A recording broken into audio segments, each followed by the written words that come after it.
ওমরকে খেপায় দিছে, ওমর তোমার মতো একটা সাহসী যুবক থাকতে মুহাম্মদ আমগো ধর্মের 12টা বাজায় ফেলাইতেছে। তুমি খাত্তাবের ছেলে ওমর, তোমার রক্তের দাম আছে, তোমার বংশের দাম আছে। মুহাম্মদের মতো একটা গরিব মানুষ যার আশেপাশে কেউ নাই, সেই শুধু একটা কোরআন দিয়া পুরা মক্কাটারে জ্বালায় ফেলাইতেছে।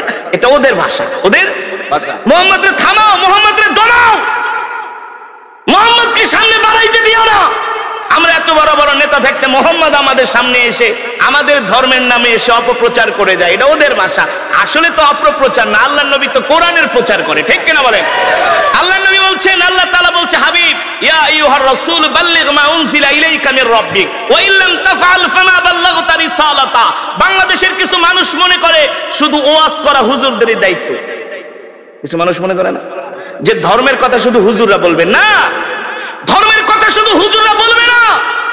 ইসলাম ধর্মটা আল্লাহর কাছ থেকে হুজুররা লিস্ট নেয় নাই।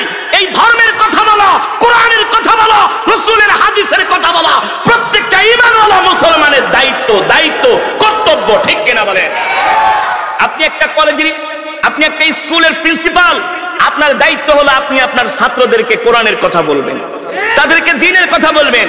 আপনি একটা কলেজের অধ্যাপক, আপনি একটা কলেজের ভিসি, আপনি একটা ভার্সিটির ভিসি, আপনার দায়িত্ব হলো আপনি আপনার ছাত্রদেরকে দ্বীনের কথাগুলো বলবেন।